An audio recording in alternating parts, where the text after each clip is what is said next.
Токол, экинчи аял, күндөш, көңүлдөш жана ойнош, экинчи аял алуу же башка аял менен жашоо Кыргызстанда актуалдуу көйгөй. Бири токол алганын ачыкка чыгарса, башкасы жашырып жашайт. Мыйзам көп аялдуулукка жол бербесе дагы, айрымдары гана жоопкерчиликке тартылып, калгандары көз жазымда калат. Нуриланы экинчи аялдыкка күйөөм алып бергенбиз да. Мен өзүм макулдугу менен күйөөм башта тааныбайт болчу да өзүчө. Анан өзүм тааныштырып буларды экөөнү. Экинчи болуп тийген аялдын укуктары, эркектин жоопкерчиликтери, ойнош менен токолдун айырмасына, жалпысынан эки аял менен жашоонун күнгөй тескейине кенен токтолобуз. Сиздер менен мен Наргиза Асекова. Салам. Сузактын тургуну биринчи аялы менен ажырашпай туруп экинчисине үйлөндү. Алардын үлпөт тоюнун үзүндүсү Кырнетке кеңири тарап коомчулуктун көңүлүн бурду. Тасмадан биринчи аялы эки баласы менен чогуу күйөөсүнүн жана анын экинчи аялынын алдына туруп бакыт тилеп жаткандарын көрүүгө болот. Дадо, экеле аям менен эки дүйнө бактылуу болуң. Бактылуу болуң. Бул окуянын чын бышыгын укук коргоо органдары тастыктап, кылмыш ишин козгошту. Эң негизги себеп Кыргызстан светтик өлкө жана көп аялдуулукка мыйзам жол бербейт. Бирок диний кызматкерлер, катардагы жарандар динге жана илгерки тарыхка таянып, Кыргызстандын мыйзамын тошобой келишет. Же законду билбейт, же шарияттын жолун билбейт. Кыргызстандын тарыхында полигамдык үй бүлө түзүү жалпысынан левират деп аталган тартип салт боюнча жүргүзүлчү. Ал жолдошу көз жумган келинди күйөөсүнүн жакын туугандарынын бирине алып берүү, тагыраак кайнисине же кайнагасына. Мындай учурда жесир калган аялды биринчи аял же экинчи токол катары кылып деле алып калышчу. Бул ыкма аркылуу кыргыздар бир тууганынын балдарын жетим калтырбай, алардын укуктарын, мүлктөрүн, кызыкчылыктарын кароого милдеттендирилчү. Кыскасы, бир тууганынын тукумун талаада таштабай кам көрүү максатында жасалган. Күйөөмдүн өлгөнүнө 1 жыл болбой атып, улуу кайнагам мага нике кыйдырам деп атат. Кыргызда биринчи аялды байбиче деп аташчу. Байбиче бул өзүнчө чоң статус болгон десек дагы жаңылышпайбыз. Адатта байбичеликке бай, көрүнүктүү үй бүлөнүн кыздарын алышып, андан төрөлгөн уулдар атасынын мураскери катары эсептелишчү.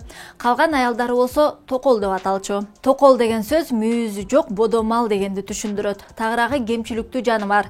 Көбүн эсе токолчулукка өз жанын бага албаган, бирок бала төрөй алган жаш кыздарды алышчу. Түшүк жаңылтсаң андай болот.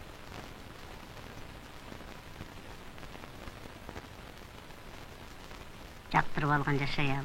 Эртегинен жалгаса. Абекей эмне кылат? Эртегин эскербе. Кече күндү ойлосоң, менин атамдын 3 бирдей катыны болгон. Кудайга шүгүр эч ким алтын чеки борчу эмес. Шарият боюнча эркек киши 4 аялга чейин үйлөнө алат. Ошол эле маалда ал канча аял алса, бардыгын тең бирдей тамак, кийим, турак жай менен камсыздашы керек. Эгерде аялдары бир чатырдын астында жашоого макул эмес болсо, анда ар бирине окшош үйлөрдү тургузуп бериши шарт. Ал аялдары менен жашай турчу күндөрдү дагы тең бөлүшү керек. Эгер эркек киши бул шарттарды аткара албаса, анда бирден көп аял алуу шарият боюнча күнөө болуп эсептелет. Биздин деле шариятта түз багыт берүү бул биздин милдетибиз. Бирок Кыргызстанда болсо көп аялдуулукка тыюу салынган. Эгер эки же андан көп аял алган факты каттала турган болсо, анда кылмыш жаза кодексинин 179 беренеси менен жазаланат. Тагыраагы коомдук иштерге тартылып же 100 000 сомдон тегерегинде айып пул салынат. 2019 жылга чейин бирден ашык аял алган кишилерге 2 жылдык түрмө эсептелген. Бирок мыйзамдын жаңы редакциясында бул норманы алып салышкан. Бирок мен бул ишке барбайм. Бул ишин азыр билесиңби? Чирип өлөсүң. Кыргызстанда айрым учурларда көп балалуу жесирлерди экинчи аялдыкка алган учурлар айтылып келет. Бирок жакында эле Ош жергесинин тургуну экинчи аялдыкка 4 балалуу айымды алып, ал эркек бала төрөп бергенден кийин экөө ажырашып кетишкен. Мен 9 айлык эмчектеги баламды алып, колумдан зордук зомбулук менен эле жулуп алып, бербей атышат. Мен кайрылдым, сотко кайрылдым. Сотко кайрылсам, сот ошо атасына жашасын, атасында калсын деп атат. Эмне себептен мен ичиме баткан бала сыртыма батпай кала беле? Мен 4 баланы өзүм карап атамын. 5-балам кантип карай албайт элем?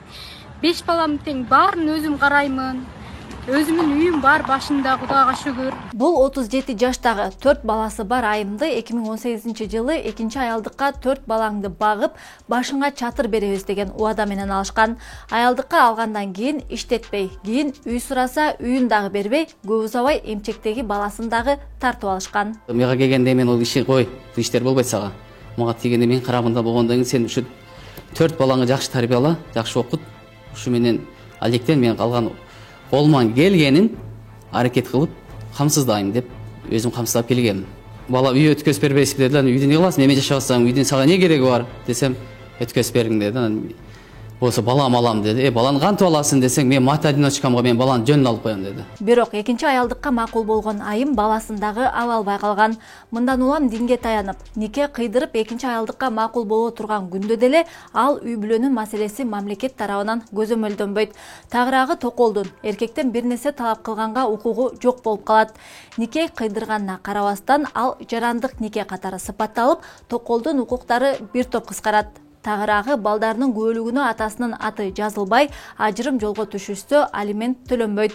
Чогуу салган үйдүн үлүшүнө ээ боло албай, бирге тапкан мүлктөн ажырап, анын үстүнө күйөөсүнүн туугандары дагы жектеп коюшу толук ыктымал. Нике расмий түрдө катталбай калса, айымдар тушуга турган көйгөйлөрдү мурунку чыгарылыштарда дагы көтөргөнбүз. Анын тиркемесин бул видеонун астына жүктөп коебуз. Нике күбөлүгү бул жаш жубайлардын бири-биринин алдындагы милдеттерин расмий түрдө бекитүү дегенди түшүндүрөт. Ал жок мырза менен айым көп жоопкерчиликтен качып кете алышат, айрыкча ажырашуу алдында. Советтер Союзу орногону токол деген сөз жат көрүнүш катары сыпатталып калган. Экинчи аял алуу салты жоюлуп, токол деген сөз ойнош деген түшүнүк менен барабар болчу. А сен утулуп калсаң, жалаптыгыңды мойнуңа аласыңбы? Кыргызстанда көп айылдуулукту мыйзамдаштыруу маселеси 2016-жылы көтөрүлгөн. Анда депутат Камчыбек Жолдошбаев баш мыйзамды талкуулоо учурунда 2 же андан көп аял алуу укугун кеңейтүү керек деп айтып чыккан. Конституция боюнча бир эле аял алгыла деп атпайбы? Анан 2-3төн алып эле алардын бирагы жок эле фамилиясын берип атат. Муну узаконить этиш керек го дейм. Бул мыйзам менен кетет го. Ошо мыйзам менен кетпесе алар мындай болуп атпайбы? Келери ошондо балалуу болгон тура эки жагы тең тура деп атат, балдарын тарбиялап атат. Бирок законго ылайыкташтырып бериш керек да. Кээди 3 алып жиберип атат. Кээди 4 алып жиберип атат. Анан ошондо определенный жанакы берки балдардын фамилиясын кандай алып атат? Аналарчы ал бирагы жок болсо, бирөөнүкүнөн ала береби? Ал может посторонний болатыр.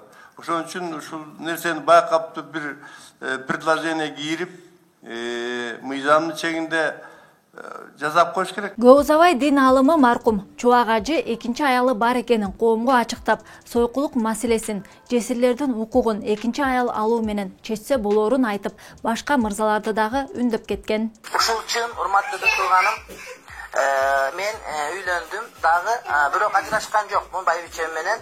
Бир аз капы болуп атат, бирок капы болгону менен мен ойлойм бардык орунда эле. Ал капы болгон акысы бар, укугу бар, кызганга укугу бар. Мен үйлөндүм, ошол Туркияда бала багып иштеп жүргөн, турмуштан ошол күйөөсү өтүп кетип, жесир калган 30-дагы келинге үйлөндүм, 30дан өткөн. Бирок бул сымал чуулгандуу демилгелер коомчулукта колдоо таппай келет. Эгер чет мамлекеттерди ала турган болсок, Турция, Тунис, Алжир мамлекеттеринде экинчи аялдуулукка мыйзам бөгөт коет. Иранда токол алыш үчүн биринчи аялынын уруксаты талап кылынат. Ирак, Марокко, Сирия жана Пакистанда бийлик өкүлдөрүнүн уруксатын алуу кажет. Аялым эмне силерге адам эмеспи? Силер барыңар ушундайсыңар, сен да ушундайсың. Кыргызстанда кош никелердин статистикасы жок, анткени мындай никелер эч бир жерде катталбайт. Акыркы жылдары ишенимдүү көз карандысыз иликтөө болгон эмес. Бир гана Бириккен Улуттар уюмунун Балдар фонду 2014-жылдан берки абалга баяндамасы бар. Анда 15 жаштан 49 жашка чейинки кыргызстандык кыз келиндердин 0,9% полигамдуу үй бүлөдө турганы көрсөтүлгөн. Эки катын тең каттатып ал деп жатамбы? Жарыя кылбай кагас-магас жок эле киргизип алда жашайды. Гүлжамал жаш. Эптеп төлөп берсе, анын өсүнө байланып калат. Кыргызстанда көп аялдуулукка тыюу салынганы менен экинчи аялды алууда биринчи аялынын макулдугун алуу. бардыгына бирдей шарт түзүү, материалдык жактан колдоо сымал талаптар аткарылбай, көбүнесе айымдар алданып калышат.